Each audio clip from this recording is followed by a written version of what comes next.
नमस्कार। मंत्रालय में एक बार फिर आपका स्वागत है। आज बात कर रहे हैं हम शांति धारीवाल के उस बयान की जिसमें उन्होंने ब्राह्मणों के ऊपर एक टिप्पणी करी थी अलवर के अंदर एक सभा के अंदर, और उसके अंदर ये कहा था कि बुद्धि का ठेका क्या ब्राह्मणों ने ले रखा है।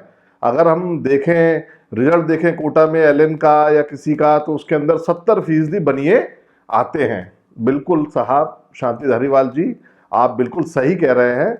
बुद्धि का ठेका ब्राह्मणों ने नहीं ले रखा, बुद्धि का ठेका बनियों ने भी नहीं ले रखा। असल में जिस एलएन की आप बात कर रहे हैं या जिस कोचिंग व्यापार को आप बढ़ाते हैं कोटा के अंदर, और जिस कोचिंग व्यापार के कारण आप का नाम भी होता है और बहुत सारी चीजें आपकी चलती हैं, उस कोचिंग व्यापार के अंदर बनिए ही क्यों आते हैं एलएन की लिस्ट में या किसी और की लिस्ट में? उसका कारण सीधा सीधा है कि ब्राह्मण हमेशा गरीब था, गरीब है, गरीब रहेगा।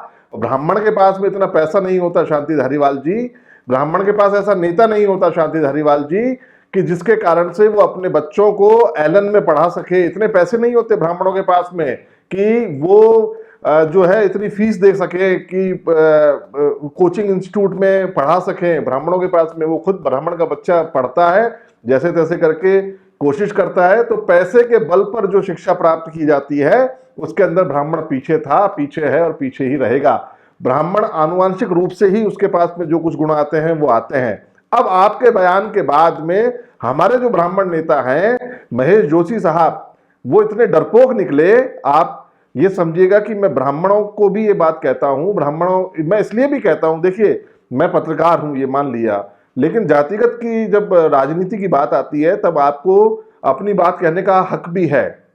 हमारे जो ब्राह्मण नेता हैं, मतलब कहने की बात है कि महेश जोशी और रघु शर्मा जो कि इसके अंदर हैं, कैबिनेट के अंदर हैं, और ब्राह्मणों के नाम पर ये जीत करके आते हैं, ब्राह्मणों की बात ये विधानसभा में करने की बात करते हैं, लेकिन जैसे ही ब्राह्मणों के ऊपर कोई टिप्पणी करता है, कोई भी कैसी भी गैर मर्यादित टिप्पणी करता है, तो इनके पसीने छूट जाते हैं। ये सबसे पहले दुम दगा करके भागते हैं।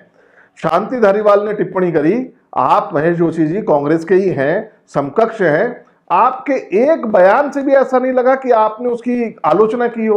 उल्टा आप ब्राह्मणों को समझा रहे हैं कि आंदोलन मत कीजिए, आप ब्राह्मणों को यह समझा रहे हैं कि इनका विरोध मत कीजिए, उल्टा अपने आप को तैयार कीजिए। कौन तैयार करेगा? मैं इसको ये समझता हूं कि जो ब्राह्मण संगठन है उनको इसको आलोचना की बजाय चुनौती के रूप में लेना है। और आगे जितने भी ब्राह्मण समाज के नाम पर जो संगठन बने हुए हैं उनसे मेरी एक ही विनती है, अनावश्यक विरोध प्रदर्शन करके वो ब्राह्मण बच्चों को एक गलत दिशा नहीं दिखाए।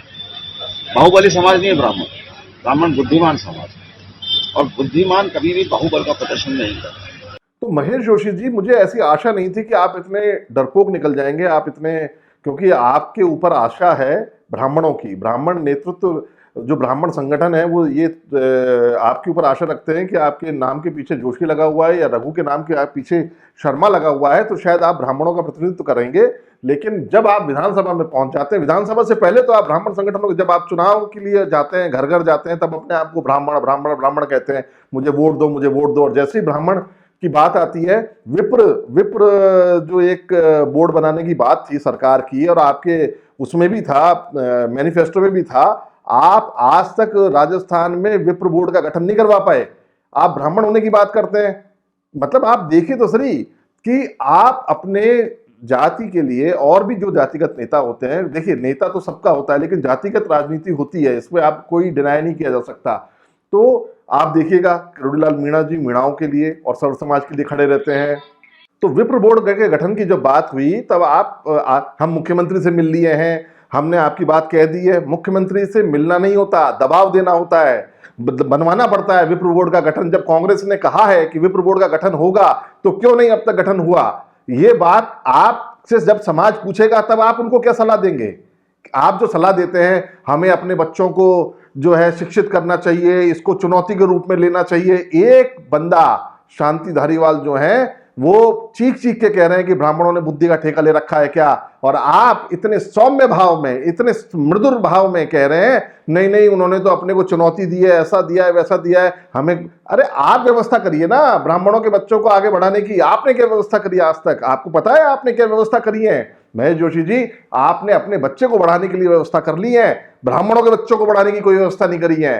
तो इसलिए थोड़ा सा आप इतना सा ध्यान रखिएगा कि अगर आप ब्राह्मणों का नेतृत्व, या तो मना कर दीजिए कि मैं ब्राह्मणों का नेता नहीं हूं, और अगर आप ये करते हैं कि मैं ब्राह्मणों का नेता हूं, तो आप उनकी आवाज को पुरजोर तरीके से विधानसभा में, कहीं भी जहां भी आपको लगे, मुख्यमंत्री के पास, हर जगह पर आपको ब्राह्मणों की बात मांगे प्रस्तुति नहीं करनी है, मंगवानी भी है, आपको मनवानी भी है, वहां पर पुरजोर अपना जोर लगाना है। लेकिन कई बार ऐसा लगता है कि आप तो खुद अपने पद के लालच के अंदर बैठे रहते हैं, क्योंकि जिस दिन भी बात आएगी ब्राह्मणों की, ब्राह्मण का नेता अगर खड़ा नहीं होता, ब्राह्मण के कुछ युवा संगठनों ने शांति धारीवाल का विरोध किया है और आप उनको यह सलाह दे रहे हैं कि भाई विरोध छोड़ दो। क्यों छोड़ दो? आप अगर वो ये कह रहे हैं कि शांति धारीवाल इस बात बयान के लिए माफी मांगे, तो क्या गलत कह रहे हैं? लेकिन चूंकि शांति धारीवाल आपके कांग्रेस के, अगर यही किसी बीजेपी के बंदे ने कह दिया होता, यदि यही किसी बीजेपी के नेता ने यही बयान दे दिया होता, तो अब तक आप गला फाड़ चुके होते।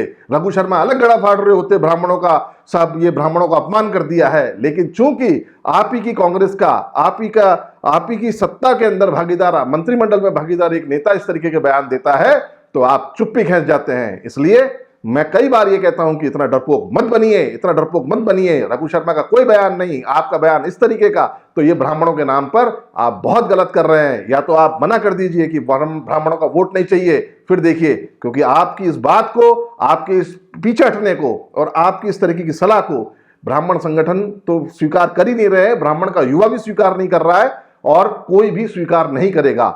और वो आप समझिएगा कि ये सब चीजें बाद में याद दिलाई जाती हैं, ये बात बार बार याद दिलाई जाती हैं। इसलिए चूंकि ब्राह्मणों की बात आई है, ब्राह्मणों की चीजें, तो आप कीजिए ना, आप बताइए कि आपने क्या किया ब्राह्मणों के लिए।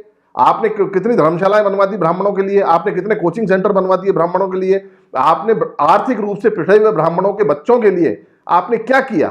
बताइए तो कुछ, जनता को बताइए, सबको बताइए, समाज को बताइए। लेकिन पीछे मत हटिए। जब भी कोई ब्राह्मण के ऊपर उंगली उठाए, तो ब्राह्मण नेता के रूप में अपने आप को दमदार तरीके से स्वागत, मजबूती के साथ अपना पक्ष रखिए। बैकफुट पर मत जाइए। अपनी छोटे से लालच के लिए, सत्ता के लिए, कुर्सी के लिए, मंत्री बनने के लिए बैकफुट पर मत जाइए। ये आपको एक अदने से पत्रकार की सलाह है। मंत्रालय में आज इतना ही, कल फिर मुलाकात होगी, तब तक के लिए दीजिए इजाजत। नमस्कार।